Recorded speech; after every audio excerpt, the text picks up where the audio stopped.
Olá, sejam muito bem-vindos a mais um episódio do Conversando com o Nuti. E o tema de hoje é justiça restaurativa. Conversando com o Nuti. Penal e processo penal da atualidade. Professor, seja muito bem-vindo novamente aqui ao nosso programa especial mensal em vídeo. E eu gostaria de começar com a seguinte pergunta: o Supremo Tribunal Federal já provou que o sistema carcerário está praticamente falido. Existe alguma forma de solucionar esses problemas? Pois é, o Supremo Tribunal Federal fez exatamente essa afirmação. Em 2023, o plenário, os 11 ministros, por unanimidade, proclamaram o estado de coisas inconstitucional no sistema carcerário brasileiro, significando que o cárcere brasileiro não cumpre as suas funções, reeducar, ressocializar, ele ofende direitos fundamentais da pessoa.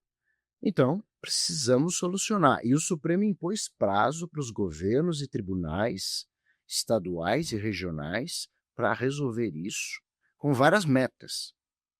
Vamos ver se dá certo. Mas o fato é, nós temos um problema em matéria de punição no Brasil. Tem solução? Eu acho que para tudo tem solução, desde que a gente saia em busca delas, né?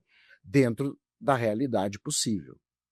Pois bem, eu acredito que a justiça restaurativa seja um caminho. Pode não ser o definitivo, pode não ser o único caminho, mas é um caminho. E por quê?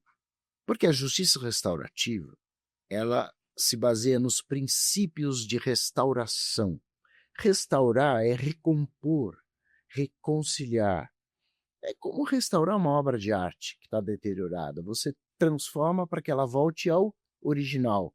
Então, quando a gente fala em restaurativa na justiça, é uma tentativa de retroceder a situação antes do crime. Mas como é que é possível se o crime já aconteceu? Bom, em primeiro lugar, qual é a função da pena que nós temos no Brasil hoje? A função da pena, basicamente, é múltipla, mas ela tem um foco muito concentrado em prevenir novos crimes. Não é? Eu vou punir um indivíduo que no Brasil não vai ficar em prisão perpétua, que não tem, nem vai para a pena de morte. Então, um dia volta para a sociedade. Isso, na maioria dos crimes, volta cedo. Não é? Ele passa um tempo no cárcere e volta. Nós temos que trazê-lo de volta melhor do que ele entrou, e não pior. Então, veja, se a função do direito penal é essa, o que a justiça restaurativa pode fazer nesse princípio de restauração é justamente provocar uma ressocialização quando? Quando proporciona para a vítima e para o agressor um processo restaurativo onde ambos podem se encontrar. E não quer dizer se perdoar, quer dizer simplesmente se recompor. Então, o ofensor aceita o errado que fez e repara. A vítima, por sua vez, tem a sua situação reparada e pode ou não perdoar o ofensor, isso não é o ponto. Né? Com isso, se esse indivíduo, ofensor, conseguir transmitir a sua culpa efetivamente, ele não delinque mais. Bom, atingimos o objetivo do direito penal.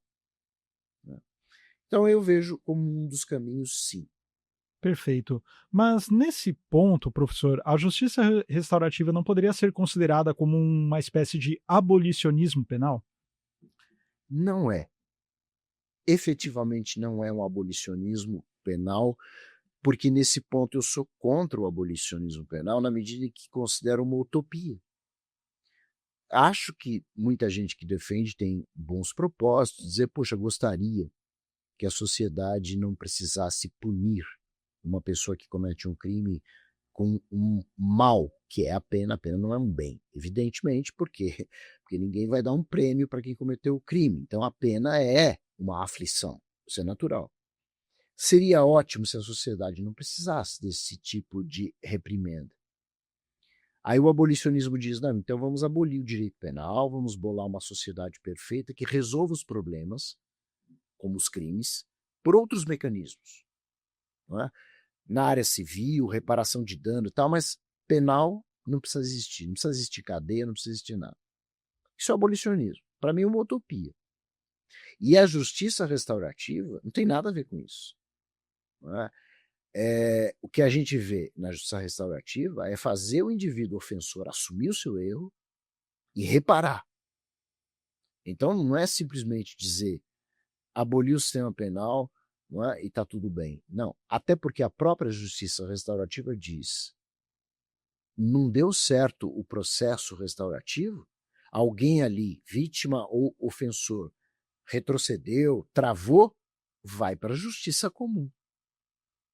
E mais, a justiça restaurativa diz: tem certos crimes que não comportam justiça restaurativa. Isso, o famoso Howard Zehr, que é um autor muito respeitado nessa área, que escreveu Trocando as Lentes, né? Um livro muito bom nesse sentido, mostra isso. Ele fala, olha, tem determinados crimes que não tem como ir para a justiça restaurativa, e isso não é abolicionismo. Perfeito. E, professor, quais seriam os princípios restaurativos, então? Pois é, os princípios da restauração é a ideia de uma recomposição ao que era antes. Então a gente precisa ter que, primeiro, quem cometeu o delito precisa aceitar que o fez. É o primeiro passo. Senão, nada mais procede. Daí você veja que já tem uma diferença do abolicionismo, que diz, não tem mais direito penal. Não, tem direito penal. Porque se o ofensor de cara falar, não assumo o que eu fiz, não fiz nada de errado, não tem restauração de coisa nenhuma. Então já é um princípio diferenciado. O outro, que é a ideia de trazer a vítima para o processo de uma maneira mais visível. Hoje, o Ministério Público, na maioria dos casos, assume a ação penal, né, e processa o réu. Cadê a vítima nessa história? Ela é chamada pelo juiz para dar o seu depoimento e mandada embora. Mas veja, ela não participa de processo de contato com o réu, de assunção de culpa, de nada. E aí a restauração, o princípio restaurativo fala, peraí, a vítima é muito importante nesse caso, ela tem que entrar no sistema. Né? Assim como entra o acusado, né, aceitando o que fez, entra a vítima também. Então não pode haver um monopólio tão grande da parte do Estado. Né? Esses princípios funcionam para frente. A justiça restaurativa olha para o futuro. Aí a gente fala que a justiça retributiva, que é a que a gente tem hoje, olha para o passado. Né? O que você fez de errado? Isso, então toma lá a sua pena. E a justiça restaurativa pensa, ok, vamos ver o fato e vamos ver o que se pode construir para o futuro. Então é basicamente essa ideia. Perfeito. E, professor, temos aí dois termos, né? O direito penal restaurativo e justiça restaurativa. Poderia dizer por que é preferível o termo direito penal restaurativo à justiça restaurativa? Olha, eu digo para você o seguinte,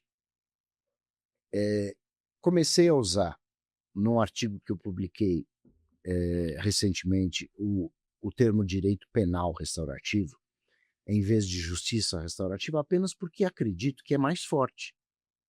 Não é propriamente uma justiça, um poder judiciário restaurativo.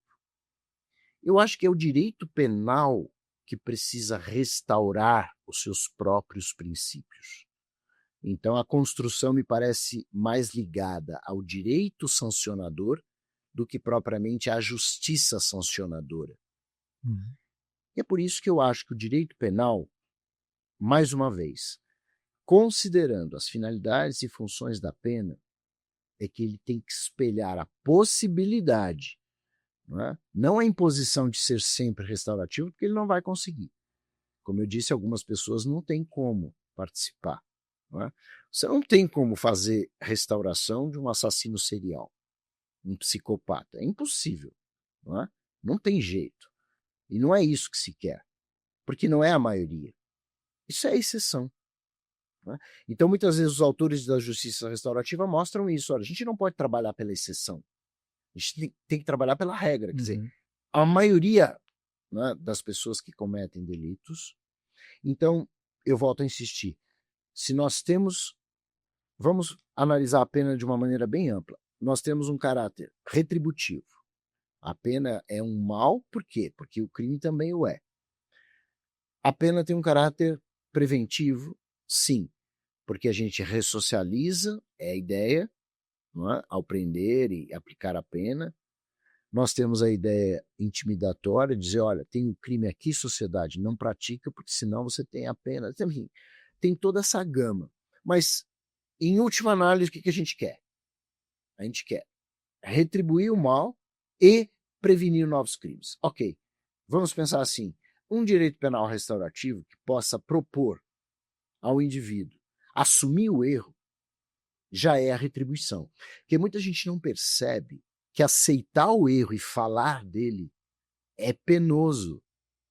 Quantas pessoas reconhecem os erros que praticam? No mundo, no geral, não é criminoso, não.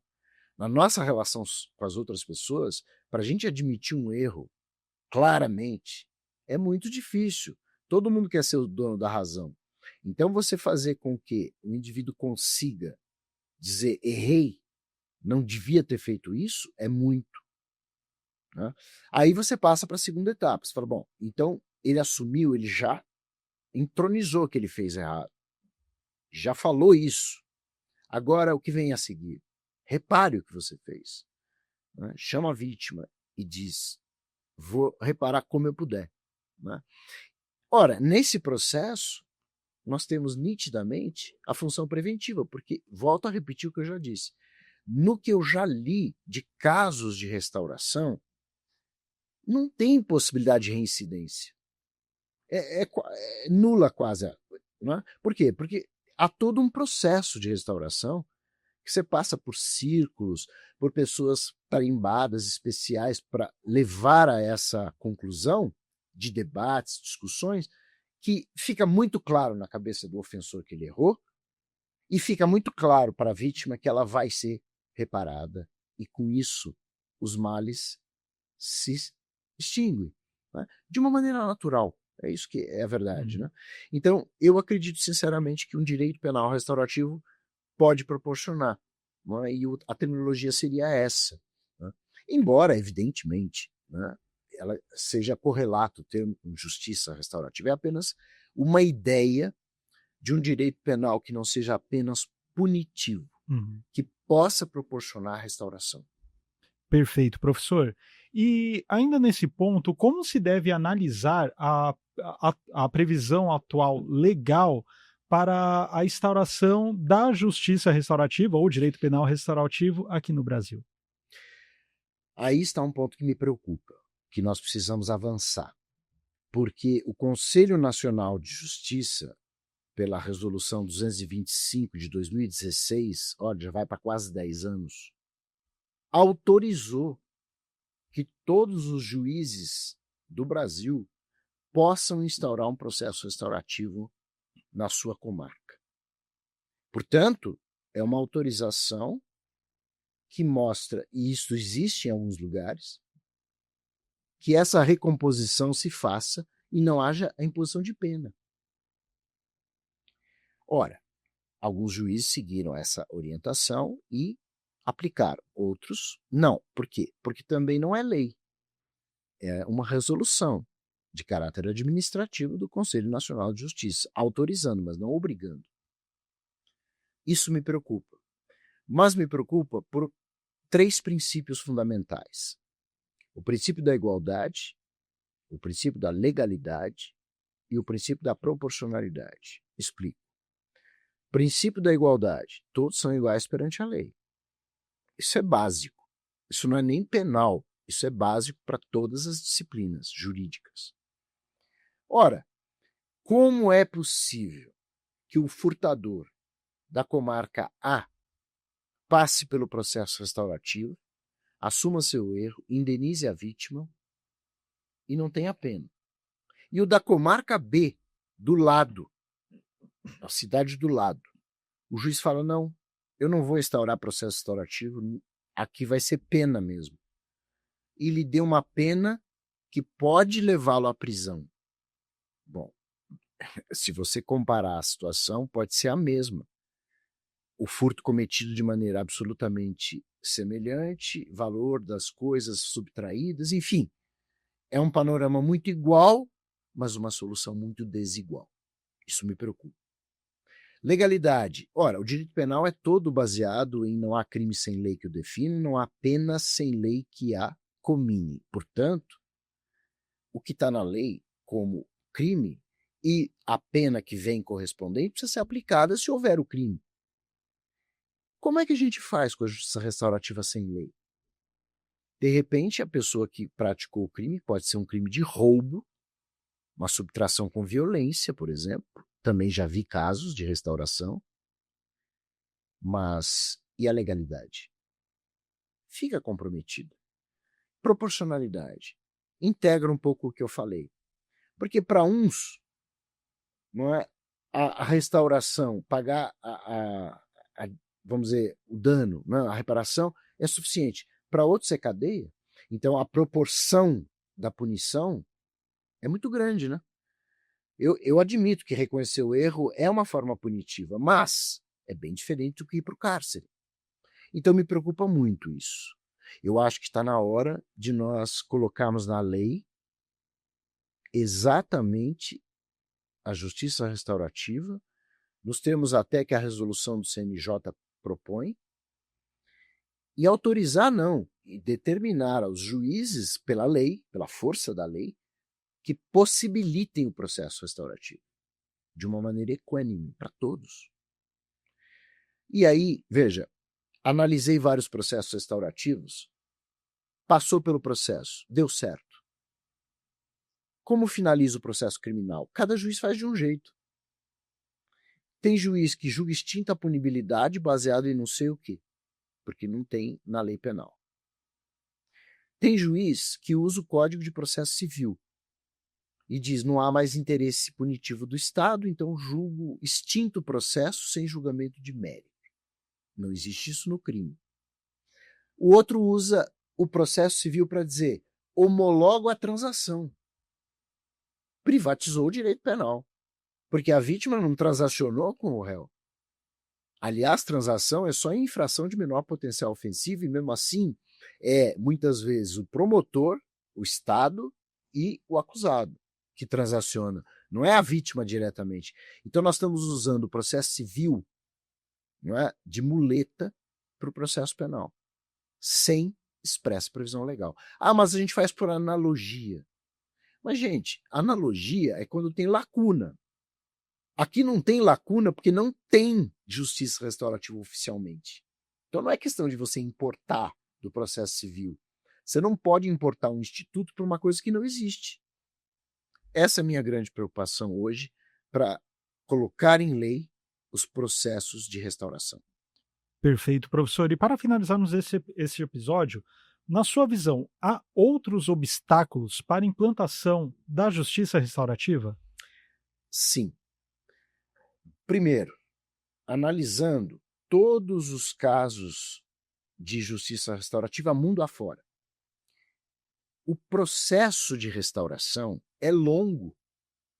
Não é marcar uma audiência, colocar o agressor de um lado, a vítima do outro e falar vamos fazer uma composição. Não é isso. Você passa por várias etapas, separadas inclusive primeiro. Vítima de um lado, agressor do outro, vai indo. Né? Até chegar num círculo que possa eventualmente todos estarem juntos. Chama-se a comunidade para participar, membros da comunidade. Parentes do réu, parentes da vítima, amigos do réu, amigos da vítima. O círculo restaurativo é longo e envolve muita gente. Isso é um custo elevado, não é fácil. Quantos funcionários vai precisar na justiça para contatar esse povo todo, colocar junto, gastar tempo, espaço? Não é fácil. Então, a minha preocupação é o custo disso em larga escala. Hoje se faz em pequena escala. Alguns locais para alguns processos. Mas e se isso daí disseminar? Será que a gente vai ter o apoio estatal para isso? A gente não tem apoio estatal para construir cadeia? Vai ter para sustentar a justiça restaurativa? Preocupação número 1. 2. Crimes de particular gravidade não podem ir para a justiça restaurativa. Né? Homicídio de justiceiro que faz uma chacina, mata a família inteira e vai fazer restauração. Então tem coisa que tem que estar fora. Né? Outra coisa que é importante, nós temos direito codificado, então precisa de lei. Tudo está na lei. É preciso lei para ter igualdade. Né?